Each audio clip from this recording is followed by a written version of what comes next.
Les projets des partenariats pour le développement de la riziculture en Afrique subsaharienne et les fruits de la coopération Sud-Sud avec le Venezuela. Le Venezuela a financé ces projets à hauteur de 5 millions de dollars et ces projets concernent 10 pays de l'Afrique subsaharienne. Et son objectif, c'est effectivement de renforcer les capacités de ces pays en matière de production rizicole. Ici, en Guinée, 5 départements ont été choisis pour accueillir ces projets, qui sont des départements de forte production rizicole, mais en même temps qui sont des départements assez vulnérables, où les communautés sont assez vulnérables et souffrent souvent des problèmes d'insécurité alimentaire. Il s'agit notamment de Sinkon d'Ambeila au sud du pays, en région forestière, de Nora-Soba et Loïla en Haute-Guinée, de Wamounou et Koba en Basse-Guinée, 5 bassins rizicoles ciblés par la FAO pour exécuter ce que l'institution onusienne appelle projet partenariat pour le développement des systèmes rizicoles en Afrique subsaharienne. Avec le gouvernement guinéen, une convention a été signée le 22 août 2016 et les activités de ce projet ont officiellement été lancées le 3 novembre de la même année. Ensemble, nous ferons un voyage d'une vingtaine de minutes au cœur de ces zones rurales, dans un pays où le riz reste la denrée de première consommation pour les populations. À Koba, un petit village situé à 145 km de Conakry, une petite révolution change le quotidien des villageois. Ici, une mini-rizerie est installée depuis 2017 par la FAO. L'unité gérée par un groupe de jeunes qui évolue en coopérative a une capacité de 2 tonnes de riz paddy à l'heure. Ibrahim, la trentaine, s'est retrouvé dans ce secteur faute d'emploi après ses études universitaires. Depuis, avec son groupe, il s'est fixé de nouvelles orientations. Encourager le développement agricole en Guinée. 4 membres de sa coopérative ont bénéficié d'un renforcement de capacité sur l'utilisation de l'unité de transformation grâce à un soutien de la FAO qui souhaite que ces connaissances soient transmises aux autres membres de l'équipe. Avec cette mini-rizerie, des jeunes dévoués et une formation en pratique rizicole, le cocktail est suffisant pour relever le défi de la production dans la cité de Koba. Cette mini-rizerie a principalement 2 importances. D'abord, elle valorise le riz, c'est-à-dire elle décortique le riz avec la faible brisure. Donc, en plus de ça, il n'y a pas assez de manœuvres. On n'a pas besoin de faire beaucoup de manœuvrage pour faire, le décortiquage. C'est-à-dire c'est elle qui fait tout sur une chaîne de transformation.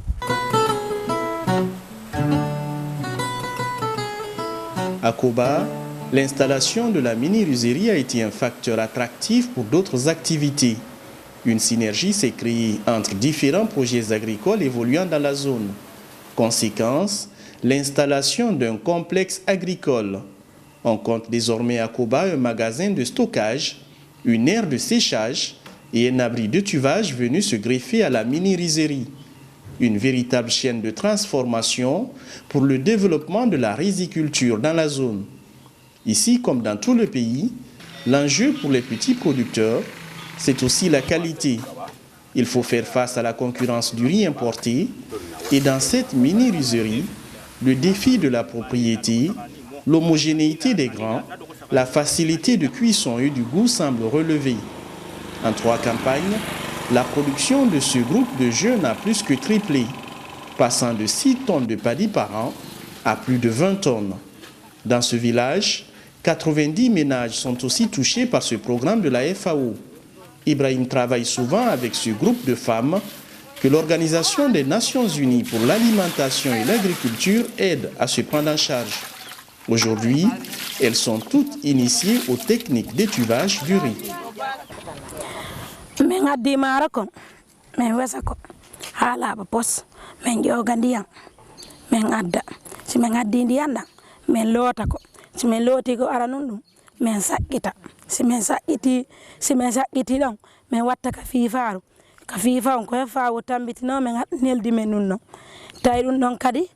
no woni facile ko men ɓurno sagginde ɗon hay ko wurere men gollirta men waɗa ɗon wano kendi tati maaro ɓe addani men ɗo noon fiifaw to sokun e jandu ko men surtinira ko men saggina ko men sagginta ko men waɗa ken nayi si men looti ɗum ɗon ha men gayni men waɗi ka fiifa ɗon men saggini woni ha bimbi men ara men suuta ko ka ndiyan ɗon men loota ko si men looti ko kadi men adda ko ka fiifaaru ndu ɓe neldi men waɗa ɗon 10 litres ndiyam si men waɗi 10 litres ndiyam men adda leɗɗe ɗen men sorna on sumati men ƴetta maaro ko hara men suuti men joɗɗini ha ƴaari men waɗa ɗon hara men waɗi sibitaw men waɗa maaro kon si men waɗi maaro kon men waɗa yiite ngen ɗon men hara sa joɗɗinay fiifaaru ɗum hara ka hennu ndun iwrata ɗon ka hennu ndun iwrata ɗon joɗɗinirta ko ɗum siite ngen wawa moƴƴude tan men waɗa ma ɗum fiifa ɗon wowi hari ko ken tati maaro wure fiifa wureji ha men e suutita mais ndu fiifa ɗo men waɗay keni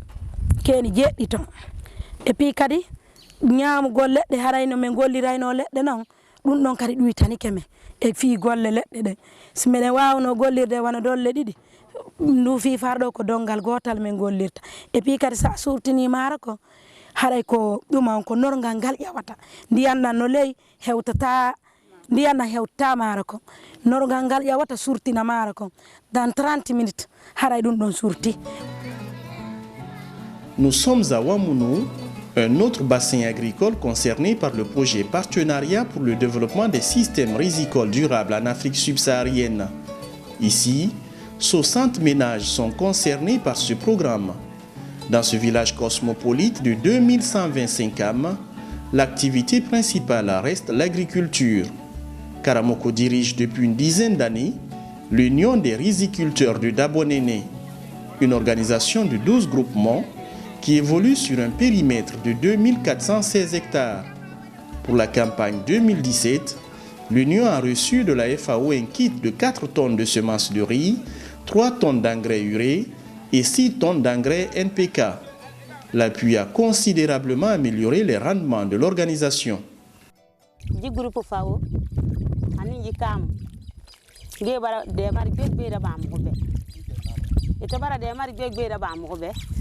Kona moko fa fekere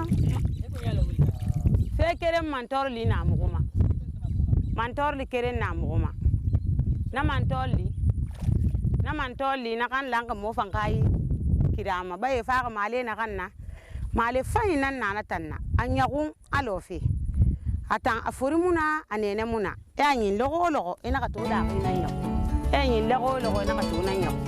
Cette plaine baptisée Batifon est une propriété de l'Union des riziculteurs de Kabonéné dans le district de Wamounou. En plus de ces intrants agricoles, le village a aussi reçu des décortiqueuses, tricycles ainsi que des batteuses motorisées. À Wamounou, comme dans toutes les zones ciblées par le projet, l'apport de la FAO a contribué à un changement très important dans le travail des producteurs de riz de Wamounou dans la préfecture de Bofa.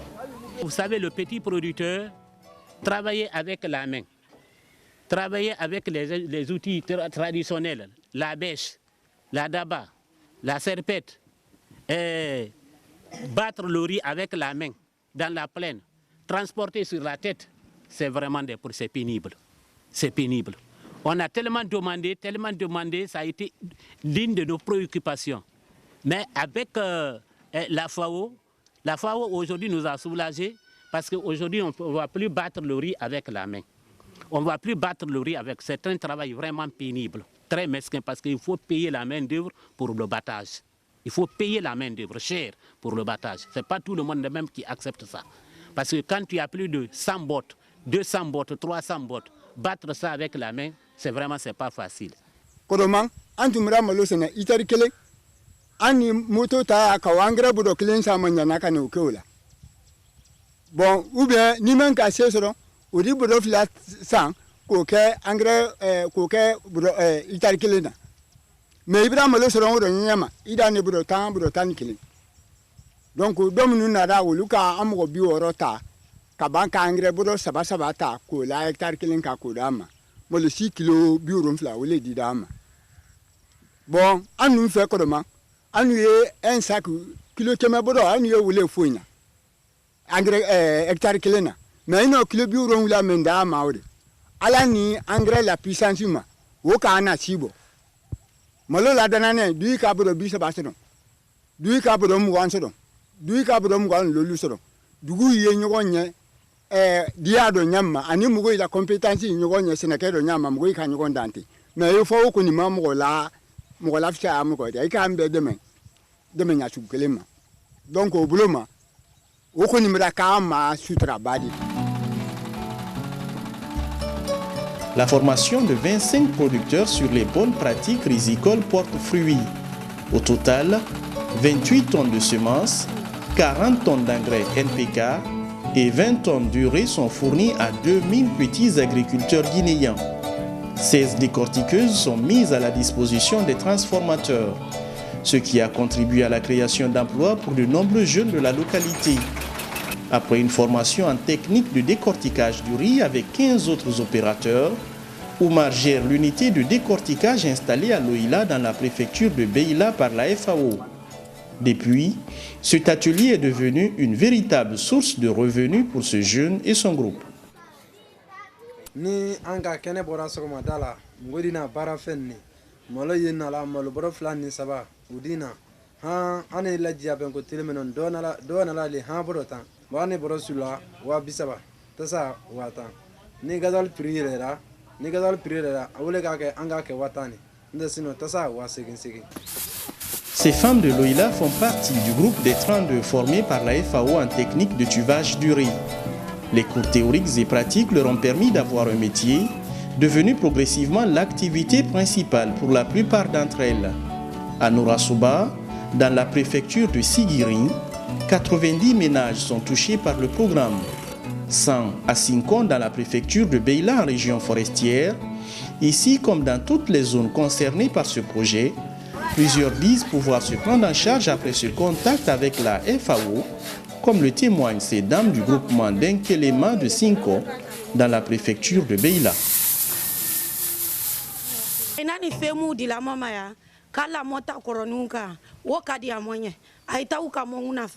Katimi mo fana be malo furu la lo nyamma mo be wala malo kisegbe ni pepe mo be wale mo sara soro na sama wala e to na mendi moma ala la obe munafa la moko ka malo boro kirengene to na mo be se ka wa bina ni soro ka wa bisa ba soro to na ila ay mo deme ka fenya sia ya nyaminka ala la fe mo loko. Certes, un avis, mais il reste partagé par l'ensemble des bénéficiaires de ce projet.